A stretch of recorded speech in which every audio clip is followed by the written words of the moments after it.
Hare Krishna, Krishna Krishna, Hare Hare, Hare Rama, Hare Rama, Rama Rama, Hare Hare.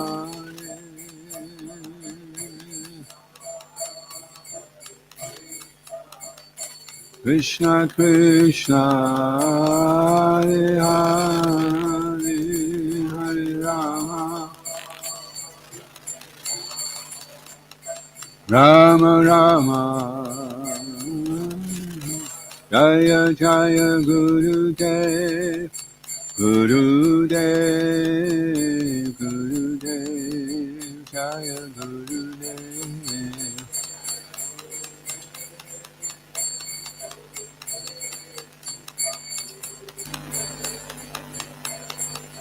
Jaya Jaya Prabhupada, Prabhupada, Prabhupada, Prabhupada.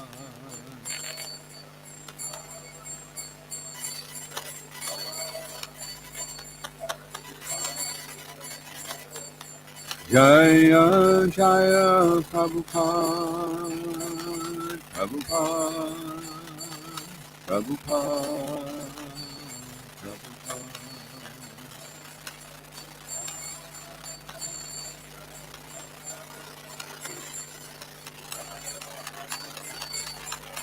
Jaya Kodanikai Maya Poshashi Kodanikai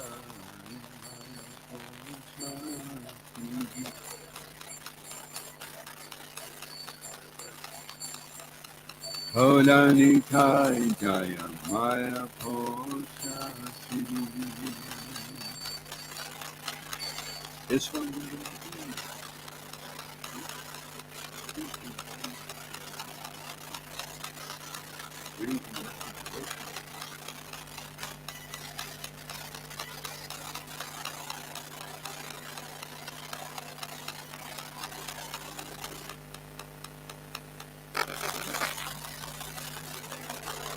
Further aspects of transcendental service.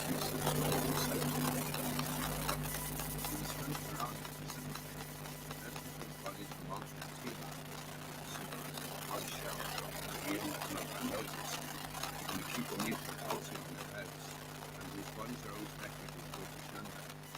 Even seen once, you have to see it with all activities. Similar things in this country, and in chapter this Srimad Bhagavatam. There is no doubt about one's becoming free from all reactions, simple activities, after discipline of devotees, by teaching of lotus feet, or giving him a sitting place.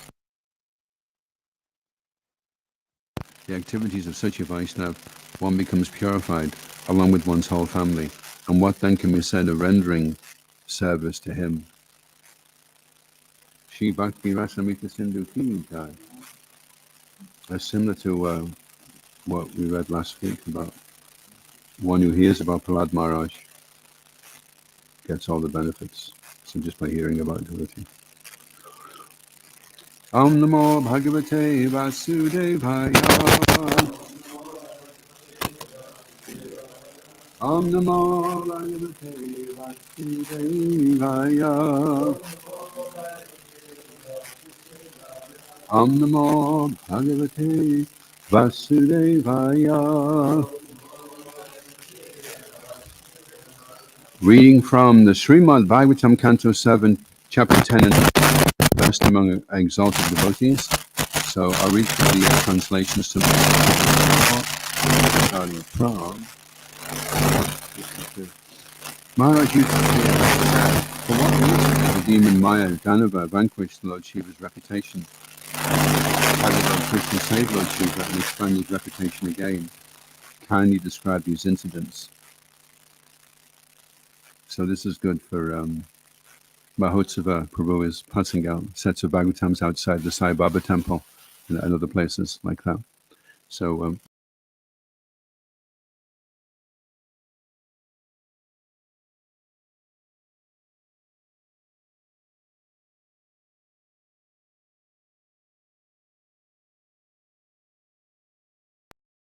So they took shelter of Mayadanava, the greatest of the demons.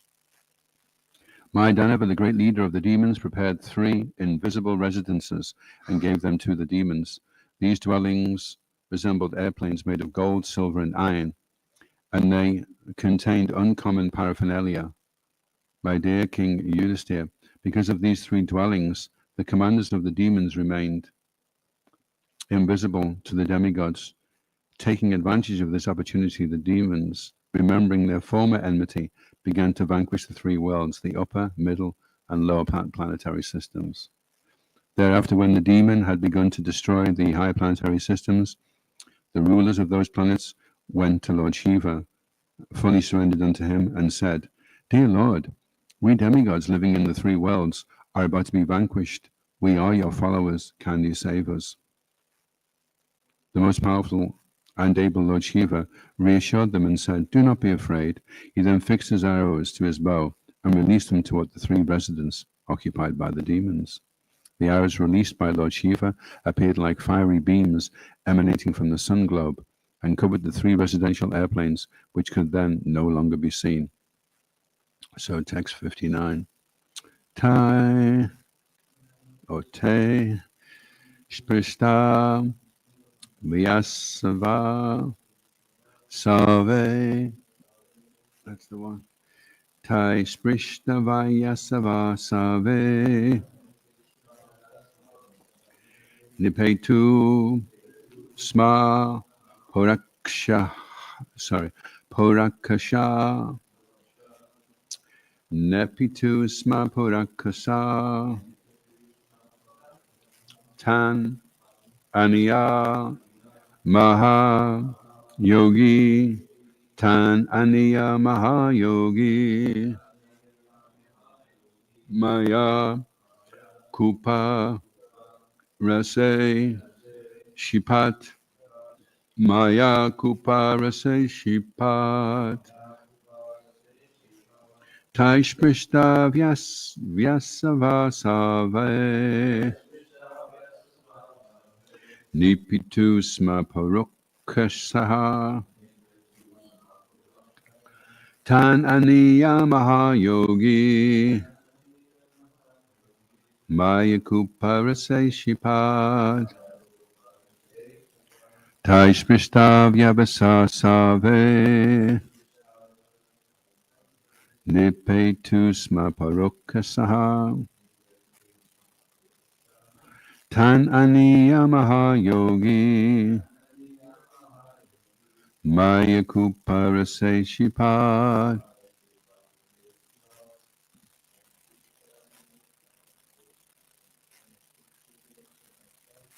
Tai Prishtavya Savasave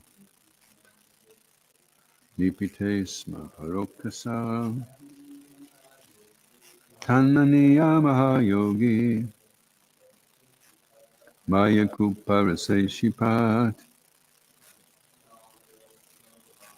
Tai Prishtavya Savasave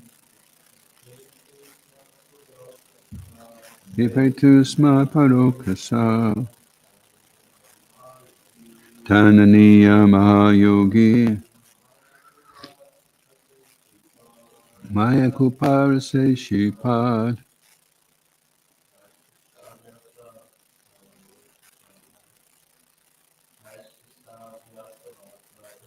Taishpishtavya Savasave Nipitusma Parokasa Tananaya Mahayogi Maya Kuparase Shipat Tai. By those fiery arrows, Sprishta, being attacked or being touched, Yasava, without life, Save, all the demons, Nipitu, fell down, Sma, formerly, Pura Okasa, being the inhabitants of the above mentioned 3 residential airplanes. Tan, all of them, Aniya, bringing Mahayogi, the great mystic Maya Danava, Kuparase, in the well of nectar, created by the great mystic Maya, Akshipat, put. Translation. Attacked by Lord Shiva's golden arrows, all the demoniac inhabitants of those three dwellings lost their lives and fell down. Then the great mystic Maya, Danava, dropped the demons into a nectarian well that he had created. By Srila Prabhupada Ki Jai. The Asuras are generally extremely powerful because of their mystic yogic power. However, as Lord Krishna says in the Bhagavad Gita 6:47, Yoganamapi sarvesham man gaitanatratmana shravan bhajate yo mam shami muktamo mataha. Of all yogis, he who always abides in me with great faith, worshipping me in transcendental loving service, is most intimately united with me in yoga and is the highest of all. The actual purpose of mystic yoga is to concentrate one's intention fully on the personality of Godhead Krishna and always think of him. Madgaitant attanatmana. To attain such perfection, one must undergo a certain process, hatha yoga, and through this yoga system, the practitioner achieves some uncommon mystic power. The Asuras, however, instead of becoming devotees of Krishna, utilize this mystic power for their personal sense gratification. Maridana, for example, is mentioned here as Mahayogi, a great mystic, but his business was to help the Asuras.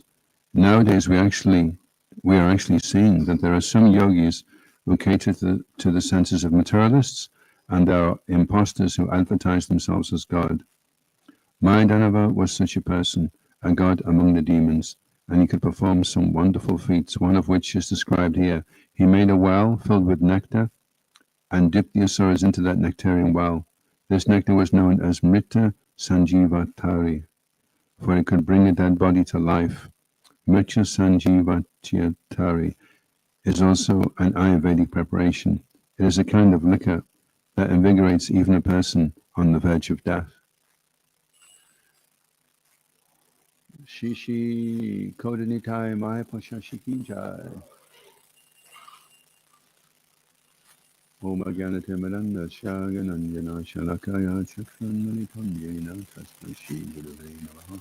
Shri Chaitanya Manobhastam Stapitam Yena Bhutale Swayam Rupa Kadamayam Dadati Swagatam. Jai Shri Krishna Chaitanya Prabhu Nityananda Shri Advaita Gadadha Shiva Sadi Gaura Bhaktarinda.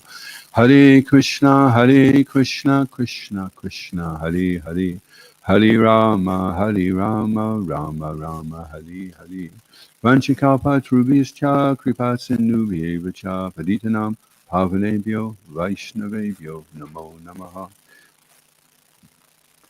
So, the demons were killed by Lord Shiva in their three residential places, airships made of gold, silver, and iron. And then Mayadanava came and dropped them into a well of nectar and brought them back to life. And then Prabhupada at the end, he says that this Mrita Sanjivatari is an Ayurvedic preparation, like a liquor that invigorates a person on the verge of death. So, also Srila Prabhupada, he was mentioning to Tamal Krishna that he knew how to make gold. The yogi would take mercury, and then he would pass urine on some type of metal, and then the metal would turn gold. So Tamal Krishna Maharaj was saying, "Oh, can you show us how to do that?" Prabhupada was chuckling, because he and there's a place in the Himalayas as well where there's lots of gold that can be had. But although Lakshmi is very useful, it wasn't the main, and also just being materially satisfied, good health, is not the main goal of practicing Krishna consciousness. And even the yogi, although a devotee, just by concentrating on Krishna, he has all mystic powers. Eventually they come to him. He's not interested in these things. He's just interested in living devotional service.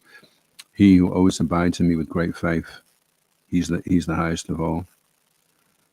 So along the way, there may be some, it's described in the Madhura Kandamini that one of the things that happens on the path of devotional service, the very, very last form of unsteady devotional service is called Taranga Ranjani. And that's when you start enjoying the facilities.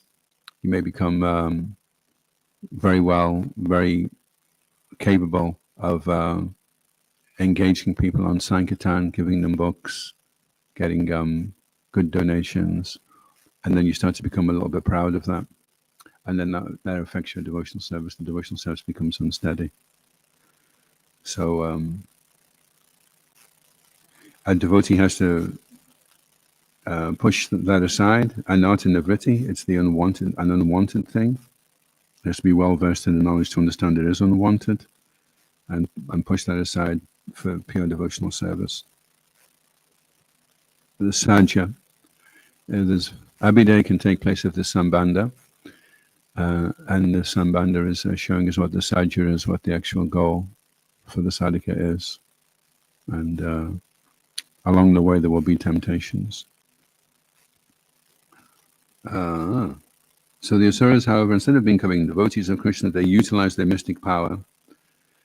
So they also practice the yoga system, but as soon as they start to get some abilities, then immediately they kick everything else aside and they just want their personal sense gratification. And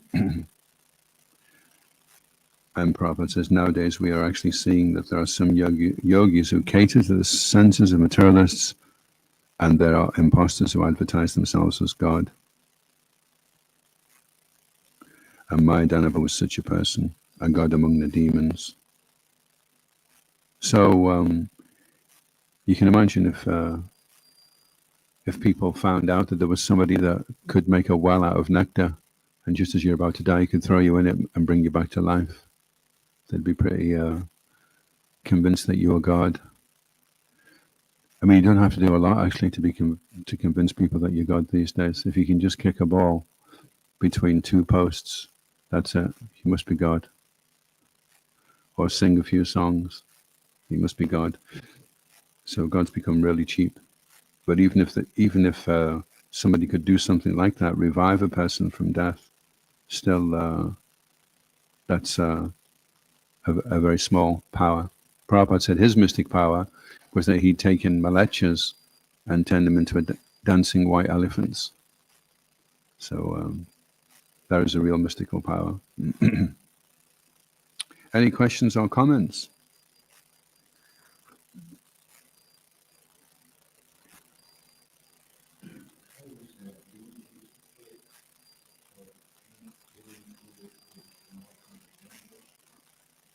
How is Mayadanava able to do that?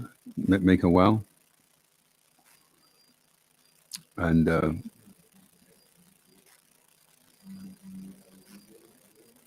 how he was able to do it, I don't know. No, if I did, I'd probably make one myself.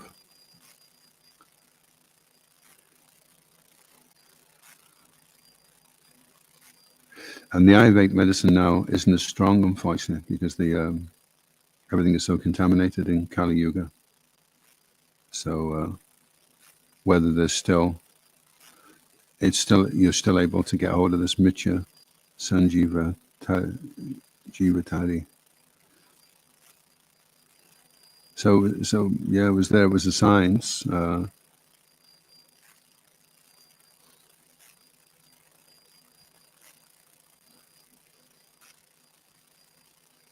So the medicine they have now, there's three things in medicine. There's poison, there's herb, and there's metal. So in Ayurvedic medicine, there was practically never any poison in it. It was mainly herb and maybe a little bit of metal. And in allopathic medicine, there's no herb, some metal, and mainly poison. That's what a toxic is. Toxic means a poison. So when you take a drug, when you go down for a drug, that you're getting a particular poison that will have some effect on the body. So there's always some, like this girl that we're praying for now, Lily May. So she's been put on a chemotherapy, which is a type of poison. So it devastates the body. All her hair's gone now, and So at least they're putting her on that, because before that they had her on palliative care. So the allopathic medicine goes in there and just annihilates the problem, and the body's like a battleground afterward. Then it tries to heal, tries to recover from that. Whereas the Ayurvedic system, we had Dr. Shiv Kamal come over, and he was telling me the body's actually got a lot of different diseases inside it, but those diseases are like little birds, and the body, the most important part of the body for its health is the spine. And if the spine is strong, then the tree can take lots of birds without any problem. So when a little bird lands on a branch and the branch just snaps, and you say, oh, that was the bird's fault. It wasn't really the bird's fault, it's because the branch was weak in the first place. And then because of that, it can't boost up the immunity system to defend itself against all the different things that are there in the body. And what people are eating now, they say that the reason why Americans are obese is because the food has no nutrition. So they keep eating to try and feel some satisfaction, and then they end up bulking out. And now when a person dies, it takes 3 days longer for their body to decompose, because there's so much preservative in the food that they're eating. And they line the inside of cans with a chemical, which is called the gender bender. So if you keep eating enough canned food, then it affects your hormones and your gender. So because of that, people's immunity system is very weak. And then on top of that, there's all the Wi-Fi going through the atmosphere, all the signals from the telephones, all the anxiety, all the stress that the media feed to keep people dependent upon the government, who will vaccinate them and help them and protect them, or so they're led to believe. So because of this, the health is very much compromised. And if people go back to eating good food is medicine in itself, actually. If you're eating the proper food, turmeric every day in your diet, and ginger, chilies, and rice, dal, then these are like a medicine for the body, and they keep the body strong. So in Kali Yuga, it says that as people become more sinful, that the seed of the mango becomes so big that there's no flesh in between the seed and the skin. So there's no goodness. The earth draws back whatever nutrition and goodness is there. And then people become short in stature, and their length of life also decreases. So it's interesting that the demons are aware of how the system works. It's a bit like milking the welfare state. You work out what you need to get your benefits, and you fill in the box, and then you get, and then you use your money for all nonsensical activities that the government wouldn't be very keen on at all. So in the same way, the demons work out, okay, you do that puja, you do that mystic yoga, and then you get this, and then you get that. So they get the facilities, but then they use them in a demoniac way. But at least they were clever enough to work out the system and how to use it. Now, people are not even able to do that. They don't even know how to eat properly, how to sleep properly, how to make properly, how to defend properly. Everything is being lost in the darkness of ignorance. And we'll see today when we're on the street, there'll be a lot of people in a frenzy. And when it gets to 4 o'clock and the shops are starting to close, everyone's like, oh my God, I haven't got a present for Uncle Joe or Auntie Nellie or Fred or Joe, and then they're all running around and they're all like, oh no, I'm going to get it, because if I don't get it, people think badly of me. And the amount of stamps that must be getting bought now, if you go around and you see the post offices, they're jam-packed, they're like huge queues of people. They're all spending like 50 quid on stamps. Phenomenal. They reckon last year people spent £3 billion on Christmas. You put it all together. Imagine if they cancelled Christmas and just said, okay, this year we're going to cancel Christmas and we're giving £3 billion to Karuna Bhavan at Les Mahego. What would we do with £3 billion? Get a good heating system. Yeah, a purpose-built temple. Yeah. And if you start imagining like that, what you would do with £3 billion, then that's a type of devotional service in itself. And they say, believe it even if you don't believe it. So that's the power of believing.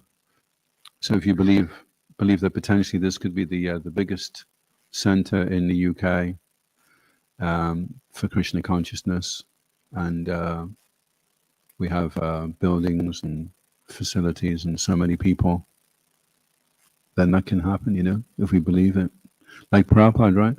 He had nothing when he came, but he so powerfully believed that it would happen, even though it seemed hopeless at the same time. So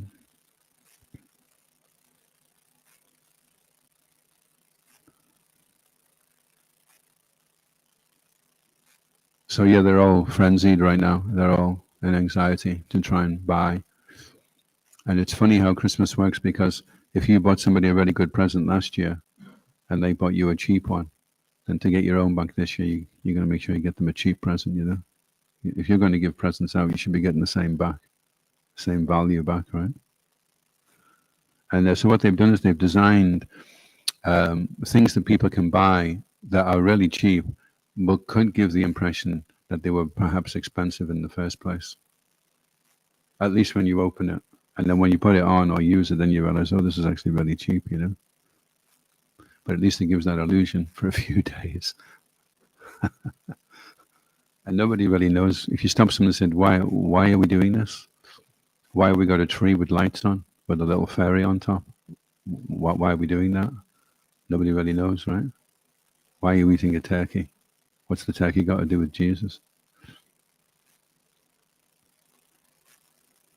It's supposed to be Jesus was born on with the newborn lamb in spring. That was his birthday. And generally when you celebrate a saintly person's appearance, you fast. You don't completely stuff yourself especially full of meat. There's a film out now called Christ Piracy, and it's been translated, when he was angry that he was in a den of thieves, he called it a den of thieves, but it's not the den of thieves.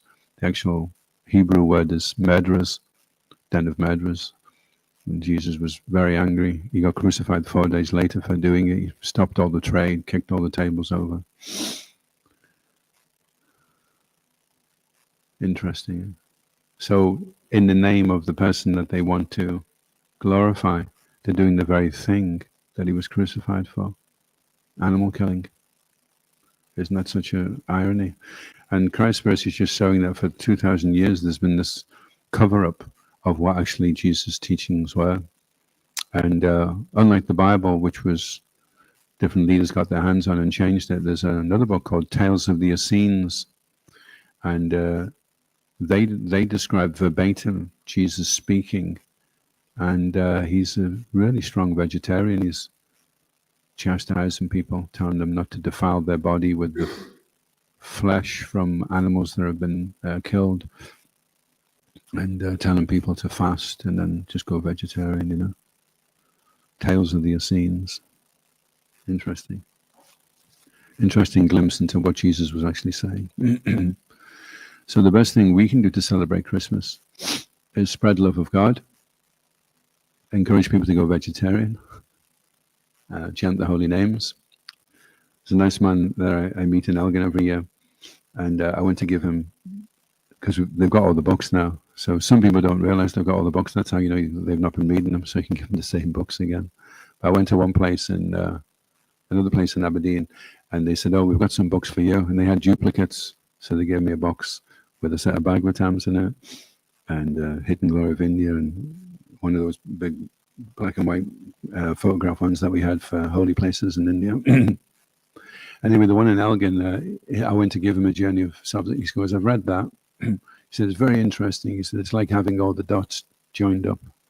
He says, I agree with a lot of the things that are being said in the book, And he said, and another thing, Tony, he said, I chant. I said, really, what do you chant? And he went, Hare Krishna, Krishna Krishna, Hare Rama, Rama Rama, Hare. So that's the power of Srila Prabhupada's books.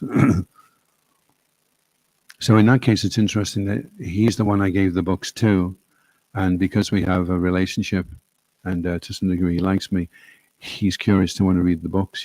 On the street, it's generally not like that. When you meet somebody, you'll probably never meet them again, only on very rare occasions. So you can't cultivate a relationship which would encourage them to take the books more seriously, you know.